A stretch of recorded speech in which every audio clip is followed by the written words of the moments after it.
देश में शिक्षा व्यवस्था को तकनीक से जोड़ने की दिशा में आज ऐतिहासिक कदम उठाया गया। दिल्ली के भारत मंडपम में भारत बोधन एआई कॉन्क्लेव 2026 की शुरुआत की गई, जहां शिक्षा के हर लेवल पर स्कूल से लेकर हायर एजुकेशन और स्किलिंग तक एआई के इस्तेमाल पर देश का सबसे बड़ा मंथन शुरू हुआ। और इस कार्यक्रम में केंद्रीय शिक्षा मंत्री धर्मेंद्र प्रधान ने बोधन एआई सेंटर ऑफ एक्सीलेंस का उद्घाटन किया और साफ संदेश दिया कि भारत को अब सिर्फ एआई यूजर नहीं बल्कि एआई लीडर बनाना है। और इस अवसर पर शिक्षा राज्य मंत्री सुकांत मजूमदार भी मौजूद थे। 2 दिवसीय कॉन्क्लेव में सरकार, स्टार्टअप्स, आईआईटीज, विश्वविद्यालय, रिसर्चर और इंडस्ट्री लीडर्स के साथ एक साथ आए हैं ताकि शिक्षा में एआई को बड़े पैमाने पर लागू किया जा सके।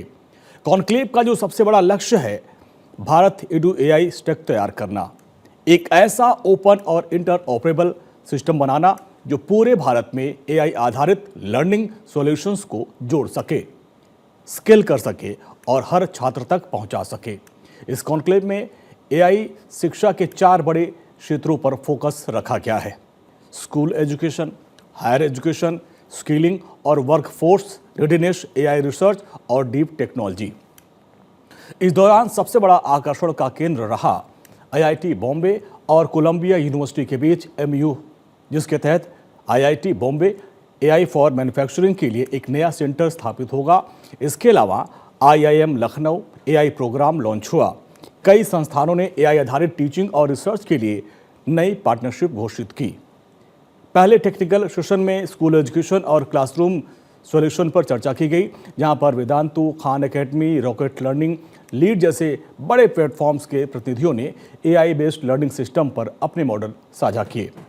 केंद्रीय शिक्षा मंत्री धर्मेंद्र प्रधान ने कहा कि ये कॉन्क्लेव शिक्षा में एआई को बड़े स्तर पर लागू करने और भारत एडू एआई स्टैक विकसित करने के लिए एक अहम मंच होगा। धर्मेंद्र प्रधान ने बताया कि पीएम मोदी ने भारत को एआई रेडी बनाने का आह्वान किया है और नैतिक, जिम्मेदार और समावेशी एआई विकसित करने पर जोर दिया है। धर्मेंद्र प्रधान ने हितधारकों से अपील की है कि वो शिक्षा के क्षेत्र को बदलने के लिए स्केलेबल, जिम्मेदार, नैतिक और भारत केंद्रित एआई मॉडल तैयार करें ताकि विकसित भारत का लक्ष्य हासिल हो सके। जब हम भारत को एक एआई लीडर कंट्री बनाने की कल्पना में एकत्रित हुए हैं, प्रधानमंत्री जी ने कुछ दिन पहले कहा था कि भारत की एआई, दुनिया की एआई एथिकल होनी चाहिए। मशीन की, टेक्नोलॉजी की, एक मानवीय आवश्यकता की, मानवीय मूल्यों की कमी रहती है। इसलिए जब हम भारत की एआई तत्व इस बार देश में इंडिया एआई इम्पैक्ट समिट होने के अवसर पर हम लोग एकत्रित हुए हैं, उस समय में भारत की जो प्रधानमंत्री जी ने कहा था कि एथिकल एआई डेवलप करना, एथिकल एआई के मेरे दृष्टि से कुछ शर्त होनी चाहिए। ये एक समावेशी डिजाइन की ओर बढ़ानी चाहिए, एक इंटरऑपरेबल डिजाइन की ओर भी बढ़नी चाहिए। कई प्रकार की एप्लीकेशंस, कई प्रकार की टेक्नोलॉजी, तरह तरह के इंफ्रास्ट्रक्चर आज हमारे सामने है। ये इंटरऑपरेबल हो, ये भी हमारी भारत की स्ट्रैटेजी होनी चाहिए। कॉन्क्लेव में एक भव्य प्रदर्शनी भी आयोजित की गई, जहां पर स्कूल एजुकेशन, हायर एजुकेशन और स्किलिंग से जुड़े एआई इनोवेशन को प्रदर्शित किया गया और जहां पर पॉलिसी मेकर्स और इन्वेस्टर्स के बीच में सीधा संवाद हुआ।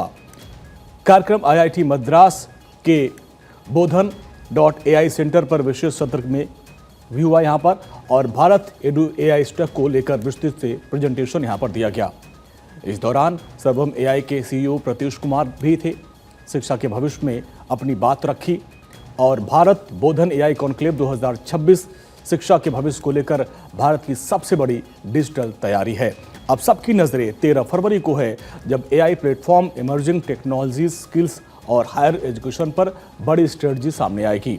ये आयोजन राष्ट्रीय राजधानी में 16 से 20 फरवरी तक होने वाले बड़े इंडिया एआई समिट से पहले हो रहा है और इस समिट में एनवीडिया के CEO Jensen Huang, OpenAI के सीईओ सैम अल्टमैन, गूगल के सीईओ सुंदर पिचाई, एंथ्रोपिक के सीईओ डारियो आमुदेई और क्वालकॉम के सीईओ क्रिस्टियानो ओमान समेत तमाम बड़ी जो दिग्गज हस्तियां हैं उनके शामिल होने की उम्मीद है।